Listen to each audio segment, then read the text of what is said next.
जय दोस्तों, मैं चंद्रशेखर कुमार मैथ वैसी के में आप लोग का स्वागत करता हूं। जैसा कि आप लोग को थंबनेल से पता ही चल गया होगा कि आज हम लोग अभाज्य संख्या को कैसे पहचानें वो समझेंगे। तो चलिए इस सेशन को शुरू करने से पहले आप लोग अपने दोस्तों के पास अधिक से अधिक इस वीडियो को शेयर कर दें ताकि आपके दोस्त भी इस सेशन से जुड़ जाए। आप लोग को पता ही होगा कि यूपी पुलिस एग्जाम होने वाला है, उसमें 1 से 2 क्वेश्चन जरूर पूछेगा कि अभाज्य संख्या इन सारे ऑप्शनों में से कौन सी है। तो चलिए इस सेशन को शुरू करते हैं।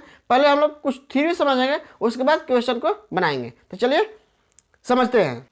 मान लीजिए एक 37 है। अब इसको चेक करना है कि अभाज्य संख्या है कि नहीं है। पहले समझते हैं थ्योरी से।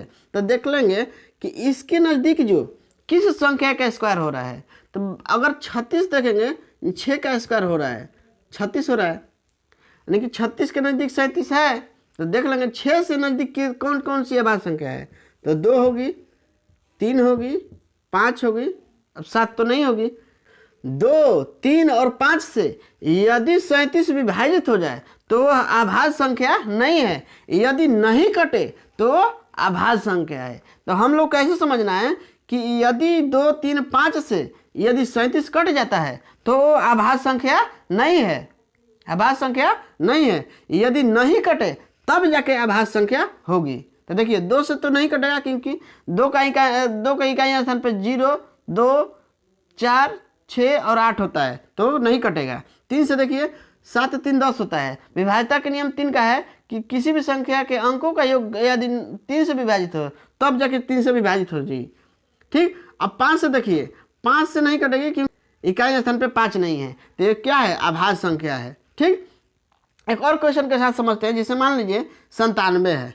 97 भी आप लोग को पता है कि यह क्या है? अभाज्य संख्या है। तो 97 को देखेंगे, 97 के नज़दीक किस संख्या का स्क्वायर है? तो 10 के संख्या के स्क्वायर के नज़दीक है, 100 के नज़दीक है। तो अब देखें 10 से नीचे कितनी अभाज्य संख्या है? 2, 3, 5, 7, ये सब क्या है? अभाज्य संख्या है। तो देखिए 2 से भाग देंगे, यदि कट जाए तो अभाज्य संख्या नहीं है। यदि नहीं कटे तो अभाज्य संख्या है। तो देखिए 2 से कटेंगे तो नहीं कटेगा क्योंकि इकाई स्थान पे 0, 4, 2, 8, 6 नहीं है। 3 से कटेगा क्यों नहीं? क्योंकि 7 और 9 जोड़ने पर 16 होता है, 16 3 से विभाजित नहीं होगा। 5 से क्यों नहीं कटेगा? क्योंकि इकाई स्थान पे 7 है। अगर 5 रहता तो कट जाता। 7 से देख लेंगे, 7 से विभाजित करके 9, 7 यानी 97, 7 एकम 7, बच गया 2, 27। 27 जो है 7 से विभाजित नहीं होता है। तो ये भी क्या है? अभाज्य संख्या है। ठीक, ये भी क्या है? अभाज्य संख्या है। तो क्वेश्चन नंबर 3 है। क्वेश्चन नंबर 3 है 109। 109 देखिए 109 किस संख्या के स्क्वायर के नज़दीक है? मान लीजिए 11 के नज़दीक है, 11 के नज़दीक है, यानी कि 121।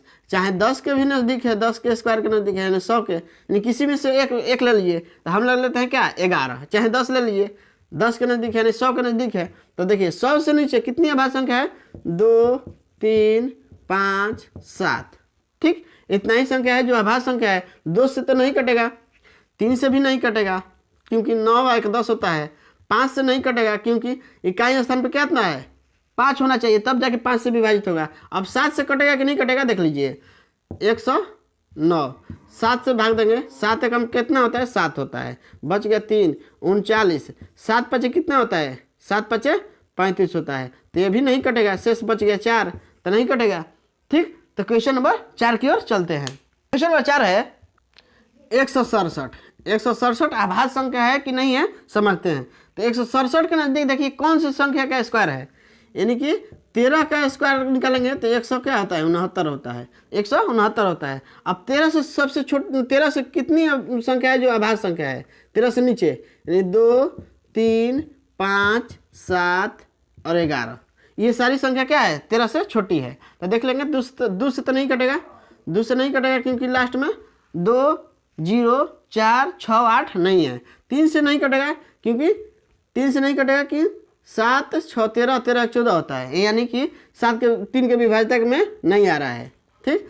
अब 5 से कटने का विभाजक नहीं, हमें लास्ट में 5 होना चाहिए, तो 5 नहीं है। अब 7 से देख लेते हैं। 7 से 7 दूनी क्या होता है? 14 होता है, बच गया 2, 27। अब 27 7 से विभाजित नहीं होता है, यानी कि इससे भी नहीं कटेगा। देखते हैं 11 से कटेगा कि नहीं कटेगा। तो देखिए 11 के विभाज्यता का नियम है 11 के विभाजक नियम है कि किसी भी संख्या के सम तथा विषम अंकों के स्थान पे जो संख्या है उसका अंकों का योग का अंतर यदि 0 हो या 11 हो तो वह संख्या 11 से विभाजित होगा। तो देखिए 7 एक 8 होता है, 8 में से 6 घटाएंगे तो कितना आएगा, 2 आ जाएगा, यानी कि इससे भी नहीं कटेगा। तो यानी कि ये भी क्या है, अभाज्य संख्या है। तो चलिए क्वेश्चन नंबर 5 की ओर चलते हैं। 263, देखिए 263 अभाज्य संख्या है कि नहीं है। 263 के नजदीक देखिए किस संख्या का स्क्वायर हो रहा है, किस संख्या का स्क्वायर आ रहा है। तो देखिए अगर हम लोग 17 का स्क्वायर करेंगे तो 17 का स्क्वायर कितना होता है, 289 होता है। ठीक, 289 होता है। तो इससे नज़दीक है 263, तो 263 नज़दीक है। तो देख लेंगे 17 से नीचे कौन कौन सी अभाज्य संख्या है, 2, 3, 5, 7, 11 तक, यानी इतना संख्या है जो अभाज्य संख्या है 17 से नीचे। तो देख लेंगे 2 से विभाजित हो रहा है कि नहीं हो रहा है, तो नहीं होगा। 3 से विभाजित हो रहा है कि नहीं हो रहा है, तो 3 और 6 9 होता है, 9 2 11 होता है, ये भी नहीं कटेगा। 5 से नहीं कटेगा क्योंकि इकाई अंक में 5 नहीं है। ठीक, 7 से विभाजित करेंगे, देख लेंगे 7 से विभाजित हो रहा है कि नहीं हो रहा है, 63 ना, 63। 7 से 7 तरीका 21 होता है, 21 बच गया 5, 53। 53 7 से विभाजित नहीं होता है, तो इसलिए इससे भी नहीं कटेगा। अब 11 से देख लेंगे, 11 से विभाजिता का नियम है 2, 6, 3। 11 के विभाजिता का नियम है कि सम तथा विषम स्थानों के अंकों का योग का अंतर यदि 0 हो या 11 हो तो वह संख्या 11 से पूर्णतः विभाजित होगी। तो देखिए 3 और 5 को जोड़ेंगे तो 5 आ जाएगा, 3 और 2 को जोड़ेंगे तो 5 आ जाएगा। अब 5 में से 6 घटाएंगे, चाहे 6 में से 5 घटाएंगे तो क्या आ जाएगा, 1 आ जाएगा, यानी कि ये भी 0 नहीं हो रहा है, तो इससे भी नहीं कटेगा। तो मुझे विश्वास है कि आप लोगों को अभाज्य संख्या से जितने भी क्वेश्चन आएंगे तो आप लोग बना देंगे। यदि आप लोग को जितने भी अभाज्य संख्या से डाउट होगा आप लोग को क्लियर हो गया होगा। तो चलिए इस सेशन को समाप्त करते हैं, मिलते हैं नेक्स्ट वीडियो में। जय हिंद।